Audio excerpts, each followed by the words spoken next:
Bandeko bino mutu mesina ulandanga Nzambe apambola bino nga moninga wa bino Pasteur Jacques Dinabanza. Video oyo nazosala ngo mpona kolobela Kulutu président national ya Pareko na kombo ya Mbuta Honoré Ngwanda na baninga nyonso Équateur ya Bakongo ya Kivu Bandundu, et je m'adresse à vous. Bandeko Kulutu Ngwanda na banzi mikolo oyo bozolanda makambo oyo ya biso ya Bakongo oyo tozwi problème ya arrestation avec violence ya ne Mwandatsemi. Je suis sûr que bandeko na biso Bangala, bandeko na biso ya Kivu, ya Kisangani, ya Bandundu, ya Angola, ya Gabon, ya Afrique du Sud, ya Congo Brazzaville,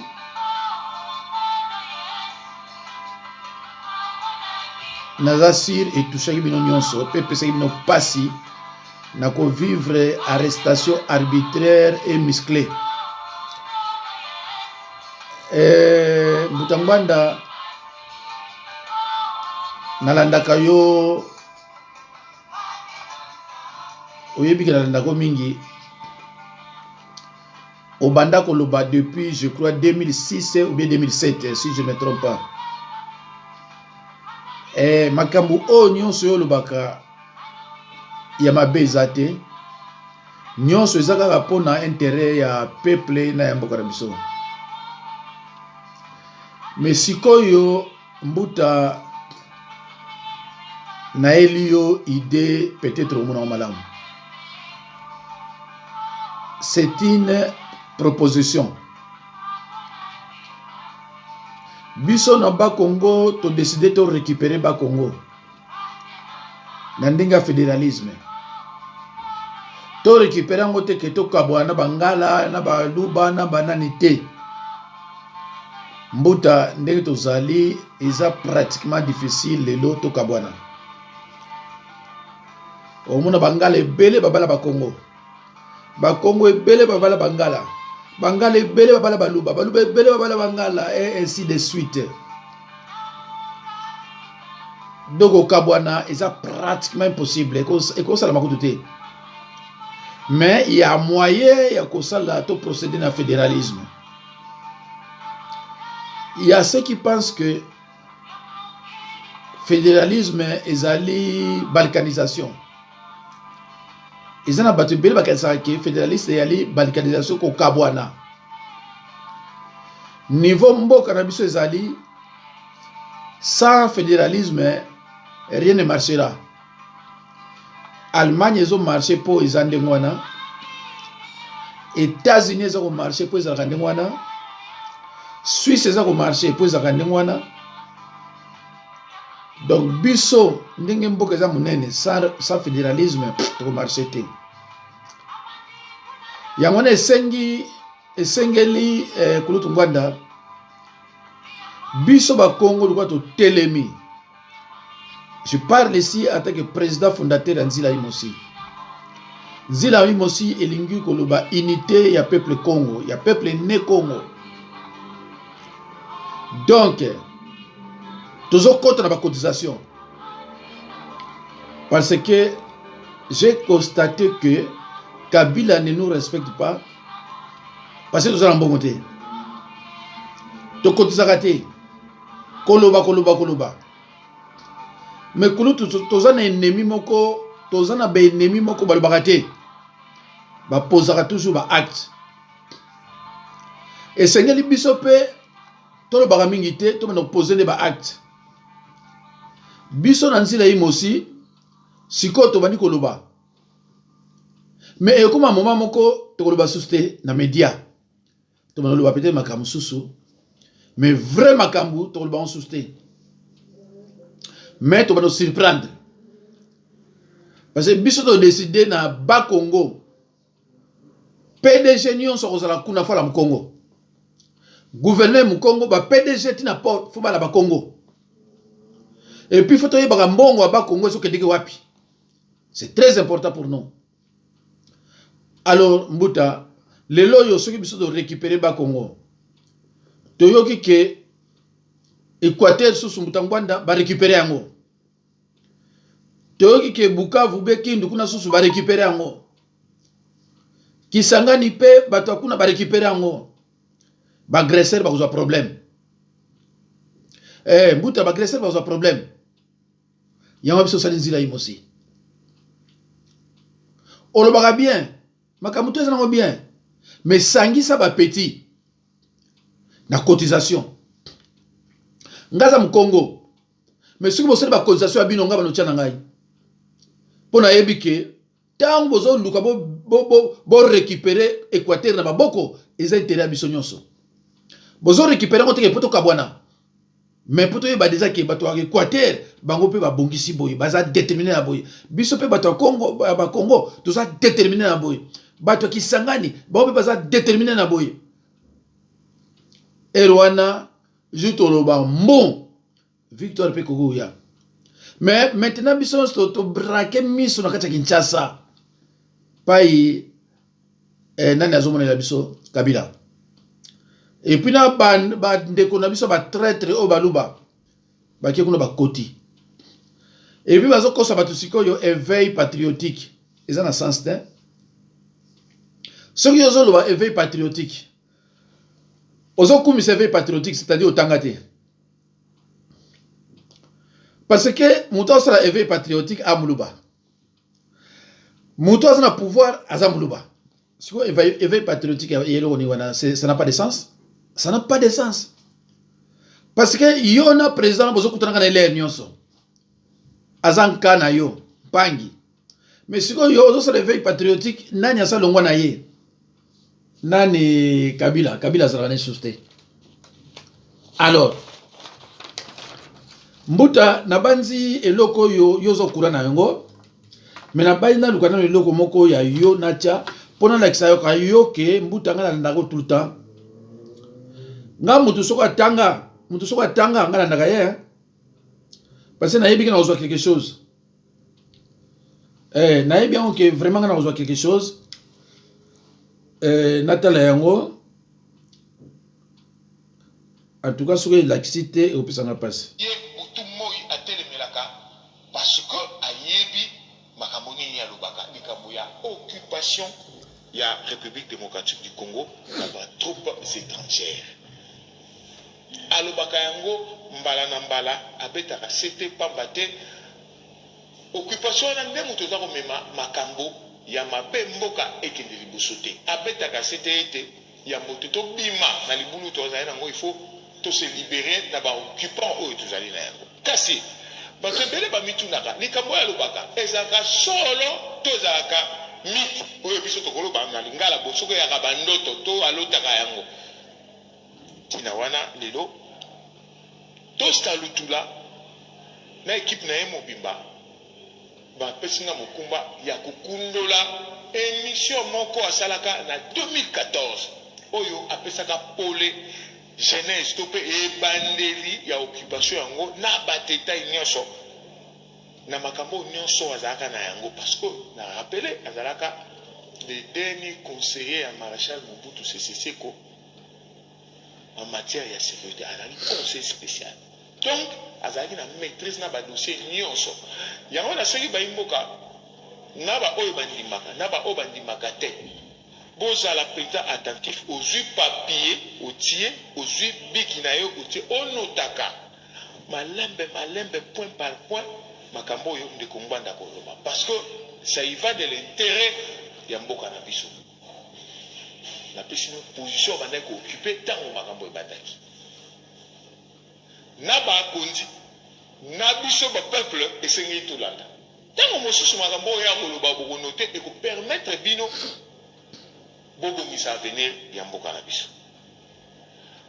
Na kosenga nano na MC Mbia Mavinga oyo azali kuna na ngambo ya réalisation na maika mwaka batindela biso nano lisitwale nyonso oyo tukundoli ya 2014 wapi ndeko Honoré Mbanda Zamboko Atumba, le tout dernier conseiller spécial en matière de sécurité à Maréchal Mobutu azali koluba par rapport à l'occupation.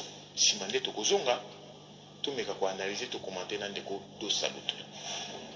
Merci bien Grégoire. Merci Libita. Je voudrais remercier aussi Bandeko Banso Bakolanda Biso na masolo to utiko solo na question pe otuni Grégoire ezali problème ya occupation. Na ko meka ko ndenge osengi ke na pesa bino na no fait ba fait. Po bato mingi eloko pesa mawa mingi congolais azolinga komi occupé na problème ya mboka na ete. Mboka eze occupé.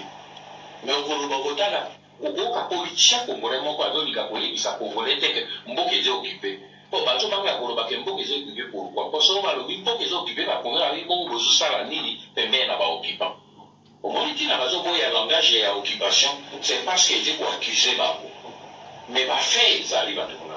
Nakobanda d'abord na témoignage parce que au moins soko lobi est-ce que ezali vu de l'esprit non ngai Honoré Mbanda moto akoki ko lobela ngai makambo ya occupation te na vivre ngai nde na opesa bino d'abord témoignage oyo ya ngai moko mpe na opesa bino ka série ya témoignage oyo ya ngai moko ensuite témoignage ya baoccupant bango moko. Donc deux séries wana eza déjà suffisant pour vous comprendre que Mojo ya kokiko ya koloba lelo te que le Congo n'est pas occupé ou bien avec idiot ou avec hypocrite ou azanga mayel. Le 19 octobre 1996, na mboka na biso, Uvira et joie qui prenait coup de feu à 5h, 4h du matin, à 5h Uvira et pays. Le 19 octobre 1996, 1996, c'est sur la Congolais, sur la Français, la Belge. Mboka et Béaki. Balobelaki bino surtout que radio na bango et si mokili mobimba ke ezali ba révolte ya ba Congolais ba Zaïrois ba Nyamulengi. Fatou bami révolte. 10 jours après, 11 jours, le 30 du même mois d'octobre, Laurent Désiré Kabila Toho qui est na radio RFI. Ah, ngai Motunazali, plutôt chef ya coalition ya ba opposant na président Mobutu, na kati ya Aftel, na zo conduit rébellion pour to kele ko benga na Mobutu. À partir de là, nga na ibisi na président Mobutu na bi awa pour la haute kokabona na Lausanne parce que le 19 on a attaqué ngaina président Nazaki Kotala ya haute kobima l'hôpital na opération na Lausanne. À l'époque vous avez été conseiller spécial à chef de l'État. La haute kobima na Lausanne. Donc na yebisi na lobi ngaina tiki on a quitté na mboka parce que makambo yeye bitumbo yeye et uti na Uganda pe uti na nini na Rwanda la veille na utaki kosa des rapports soko tangi yango na livre oyo ainsi sonne le gland détails eza na kati na yebisi yango polele na lobi ba kuatake mboka na biso na kati ya bikolo ezoya ba Rwandais na ba Ugandais. Mais tango na tongo yango na ribisi lelo tanga yango eza na kati ya sison le glas na tongo ka atake mboka na solo bango ko comprendre eloko nini oyo bato nga nazobenga occupation ezali réalité bandeko na longoli yango ese leka na bali nyonso boyebi yango et ceux qui boluki intégralité ya message wana bokomona yango na pareko donc la tia kaka pokulu tungbanda ayebake na ndaka ye kulu tomoni bokoza na caisse to na compte na bino na pareko mais ekokoza 60 ou 70% de bangala baza na pareko Mais peut-être 40% ya bangala bana par côté. Mais il faut que ça les loko moko benda bango nyoso soit na kati ya peroko soit na nzila imosi oyo ya bangala. Ke mongala nyonso ayeba ke mboka province na ye eza na occupation. Mongala to ayeba ke province na ye to bino RD7 mais province na biso ya bangala eza na occupation. Mais siko faut récupérer yango. Kulutu ngwanda mutu moko akoko linga Equateur net mungala azate. Mutu moko akoko linga Equateur net mungala azate. Donc mutu akoko linga Equateur makasi fala ka mungala. Mutu akoko linga Equateur makasi fala ka mungala. Na yoki ke Bemba akoti kuna po a récupérer Equateur. Et ce qui vraiment est solo idée zandengwana ezelo kwa malamu. Yangwana mbuta ngana zoki le gauche droite était. C'est vrai. Au bani ko baba na 2006 2007. Na bani na l'accès extrait wana. Eza makambo kwa malamu pe fongola bato bele miso. Mais sikoyo to chana no kamwa stop muke côté koloba. Ba action sikoyo. Parce que Muto ya zana mboka, o bazo benga sénateur à vie. Na bandi ba uti ko landelo moko, maman va pese poison pour empoisonner Kabila, empoisonner Chilombo.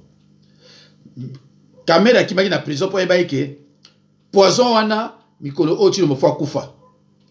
Tango akufa ba nga kamera na prison. Donc nga na likambo wana ti. Après Bimi, a mesele ko sa ba ko ça. Tozana ba adversaire moko oyoyo ba occupa ba mba bakate ka ko poser ba acte. Oh ba kangi monda tsebi distraction moko pona de kamususu. Oh di kamoko boye distraction moko pona de kamususu. Toujours ça. Biso da mikolo toza suba na mikete. Il faut tout lukaka to comprendre ba makamninga zo kendela. Kulutu soki kesi moko ya compte na bino moko ekozala uniquement tous les bangala. Et puis ça mawa ta on a monaka kulutu ngwanda za mungala après bokechu azolinga kulutu ngwanda te eza mawa mingi na balube sala makate muluba kritika muluba te mais lelo komona mungala azo critiquer mukongo pardon mungala azo critiquer mungala mukongo azo critiquer mungala na bato mususu ne sala makate et c'est triste quand même. Mais rien n'est encore perdu. Un bouta. Au cours aux hommes, ça va nous faire nzela. Cotisation peut salamito frapper peu fort. Parce que surtout sur le bagaboué, surtout sur le bagaboué. Mais moutoura aux hommes on a été. Au baou on a chilombo. Tant aux hommes a sous pouvoir 10 ans. Mais bouta, soit sous 10 ans, gars, qu'on a 10 ans, on a âge ni. Yo, comme on a âge ni. C'est ça. Siko bako na biso sikoyo bako elite nini ya ona mbuta la proposition ce qui possibilité ko sa ya ko zala po bo sala nzila imosi ya Équateur po bo wela kaka Équateur biso to wela ba Congo bato kisangani pe un jour bako wela kisangani comme ça to tala pa Kabila okimila et tant to zo wela yango ba mbongo pe zali. Ce qui biloko pe ko beta me kozala e kozala pe po ndenge tozo ke lambuta mboka ezo ke na ngali bela ndenge tozo ke la lelo mboka ezo ke na ngali bela do biso bangala tozo tala Kabila ba Congo ba tala Kabila ba taki samade ba tala Kabila e bango nyonso kuna bakota na bona na FCC et nous sommes trahis partout. Donc biso ba Congo mbuta to telemi na banzi oyebi eloko yo Kabila touche une retraite de 700 000 $. Au Kabila zoko touché. C'est l'unique président au monde où il touche la retraite à boy. Mais il perçoit 200 000 $ à retraite. Donc, oyoyo, voilà, 200 000 $ à la retraite. 430 000, ils ont un autre avantage. Donc, à toucher un montant 700 000 dollars par mois. Na kati ya 700 000 dollars par mois, on a 250 000 oyo ba contrarié déjà pour la retraite. Et 430 000 ils ont pour la biloko mususu. Na 70 000 mususu ils ont pour la biloko mususu, mais dans un montant global à 700 000 dollars. Kabila a également droit à 122 gardes-corps. Ils ont raté dans le monde entier. Kabila a droit à 122 gardes-corps et 15 domestiques. Donc, Bana Moussala 15. Azan a droit à 25 voitures et des subventions mensuelles pour le carburant, téléphone, l'électricité et l'eau. Donc, biloko oyo, ba mai, carburant, téléphone, électricité, ils ont fait pas ya Kanambe. Dans le monde entier, nous avons un avantage à boyer à Zate. Même dans le monde n'est pas ya Outas na Rwanda, nous avons un avantage à boyer à Zate. Avantage à boyonso, ils ont yemoko. Alors qu'il y a des militaires, des policiers et des infirmiers dans des hôpitaux qui ne sont même pas payés jusqu'à ce jour. Moi, je suis réclamé bambongo ne bako pesa été, mais tala bandi oyo bambongo ya zozwa. 122 gardes du corps, azana pouvoir te, mais azana droit à 122 gardes du corps, 15 domestiques, bana misala 15, 25 voitures et d'autres subventions. Téléphone, électricité, maï, afutane ngote. Butangwanda talamboka pa izokende.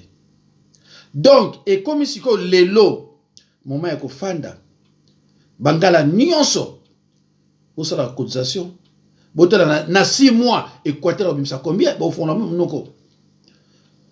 Comptez en siko tila 2023, mbuta, okomona, bino boko bimisa.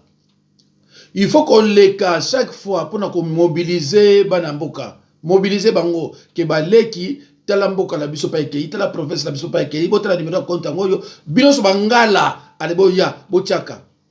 Par mois 10 euros à 20 euros. Je vous assure, mon vieux, si vous salez yango, nga pe chaque moment na le mususu, na zuga moi meya na tchepa na bino. C'est tout comme bangala mususu. Ba bala pe, ba kongo ebele, même bala mu kongo te, mo mona le mususu, ah sanza wana soka mona ki bien le mususu kama 50, kama 10 euros, kama 20 euros. Azani mungala ko, mache le compte ba Congo. Nazana ndeko moko asu ili façon na bosa kombo daye pona zana ngo awate me abenganga me azamu te kwate. Me ya lobi ngai na ko chambongo na kesi na bino. Mazana mute kwate. Parce que ndeko mungala azanti biso ba Congo te barankinye. Mungala za barankinye te. Bilo muso bano surprendre biso na bangala lelo ya to ko basala nzambe. Tant biso to kola ba botu ba bota biso ba biso ke mungala kanka kandate mungala aloba la vérité et na bangala ba biki ndokité. Mais les longs a surpris. Tant na zomona kindoki côté na côté bangala ande mo sakanate parce que na zo ya bangala na zo ba bunza ba zo kanti na zo ba boy. Oh, na tu yo sa mungala. Oh. Mais pas na bino kindoki la kate. Yosa mbuza do biloko yosa nango euti na famille na bino oh mais na surpris biso ta tozo kola ba boti bazo yebisa biso clairement ko pesa mungala commerce te so pesa mungala commerce so masangeza kuna akomela yango so mbongo za kuna akabila ngo mwasi parce bango bazala balingi basi mingi mungala za basi bibali bisatu ba c'est comme ça eza kutimila eza ndenge na bango mais akankakanda te aloba la vérité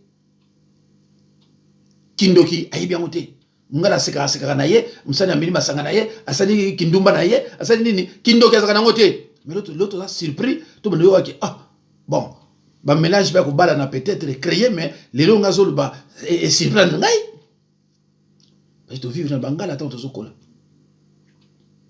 do bandiko na lobaka na bino ke na moluba na mongala ngasara boite na kine boite na moluba na mongala ngana zombara mongala parce que mongala ayokaka mongala za na tribaliste te Mobutu mutaki na tribalisme kuta bangala peut-être na ba kulutu mbanda ndeto yokaka mais mongala pena mongala so bozana ye mais moi j'étais avec Libita oyo za na ye kulutu mbanda mais to bana mona neti grand frère na petit frère nazo mona tribalisme ata moko ya ye pananga ezate c'est pour ça que je le considère comme mon propre frère tribalisme ata moko on a non nazana moté pour makamso eza ko le batem to nazana mboka na ye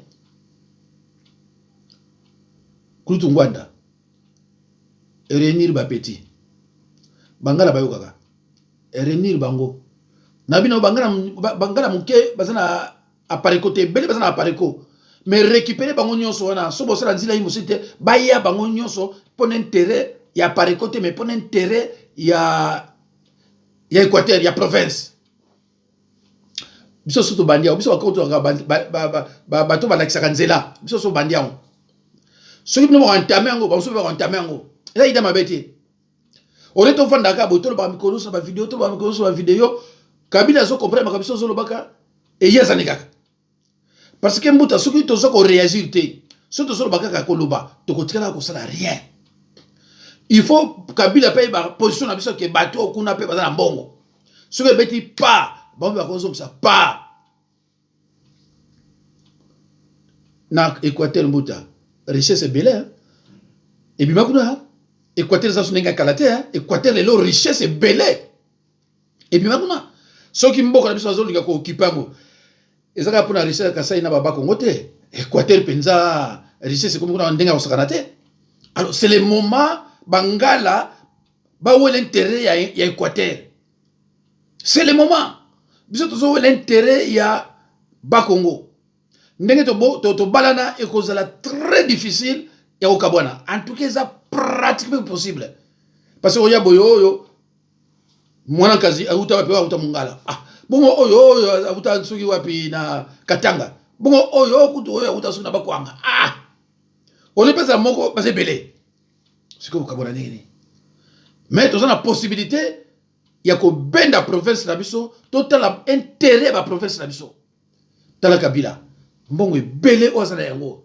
metala salaire mbongo belé azana ngo tala salaire alors mbuta soko bendi bangala pembe na yo il faut okomaka na CPI mbuta na kolobana lelo ke Kabila bafunda na bango ye na CPI te Kabila ko bafunda na bango ye na CPI te mais tango bino Équateur bosoko funda ye avec des preuves irréfutables biso soko funda ye panto funda ye akokangama parce que bosale loko wana ezaka pona cotisation te mais il faut toujours kokomaka na oni kokomaka paiboye kokomaka tout le temps ti ba kokanga ye to récupérer babiloko ya zwa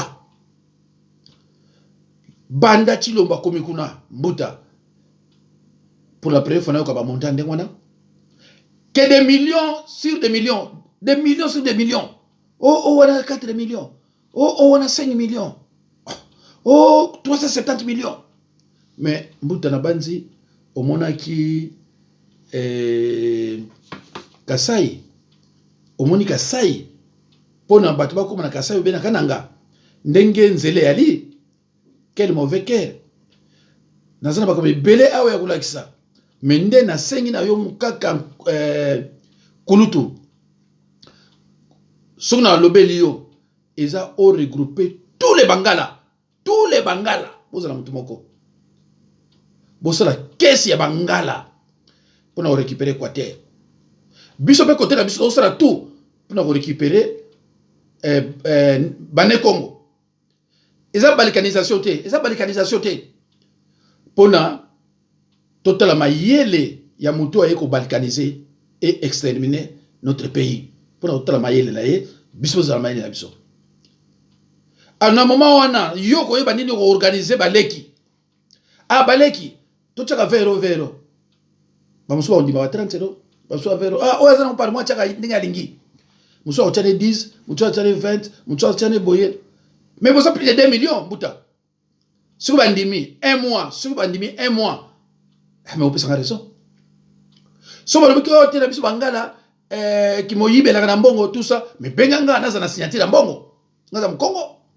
Et puis, mais vous avez dit, parce que Bangala pas un Mbongo yali et créer un problème. Ça, c'est connu de tout le monde. Ce qui est au Monique, place Mbongo et Bimaka. Et ça, Bangala. Mais vous avez besoin de Congo pour la signature avant Mbongo et Bima. Mais vous avez Congo. Et il y a un problème. En tout cas, Mbouta, au lobby trop, banda 2006 ou 2017, il est là. Makamunyo sur le bagage, on va mettre d'abord, on est extrait na chelio. Makamu tout le baka, yama bezati. Mais est-ce que si quoi yo bango ba yebi qui va te côté dans na bongote. Kabila yebi on. Ah bien, parce que le baka pas ça rien. Et c'est vrai. Mais faut on a compte moko oyo ba vandi ba millions na kati. Et tant ba millions na kati, ba tu vas banga bino. Parce que Erwana, ba réunion est commis. Ne Congo, réunion na batu Équateur, na batu ya Kivu, na batu ya Kisangani, na nini, ah, c'est tout ça ndeni. Côté ko la ka, côté on appelle les ka. Bango baza combien? Bakima koto. Et vous savez comme belé. Il faut bisoper to mi bonga maka. Pour sorte zo mi bonga maté buta, baba na continuer au sekabiso. Baba au moins toujours baba au sekabiso. Toujours loba bazo sekabiso. Au sekabiso pourquoi? Parce que tu n'en as rien. Pourquoi Bouta? Parce que tu n'en as rien. Dans le biquet, Makamu, tout le bagatilo, nous sommes bien. Mais Sikoyo, il faut action. Sikoyo, il faut action. Tu as ceux qui 18 ans, ceux qui 20 ans, Koloba. Action est tu servir dans leur côté. Voilà. Donc, Kabila, Azumon Abiso, Nenga Baluba. Mais Toringi, Amon Abiso, Nenga Baluba. Parce que Biso Zabat Moussous. En tout cas, Mbouta, je crois que Natiki Bino, Nzambe vraiment apambola Bino, naebi que Tokolonga po ezamboka na biso. Tokolonga po ezamboka na biso. Natiki Bino, Nzambe apambola Bino.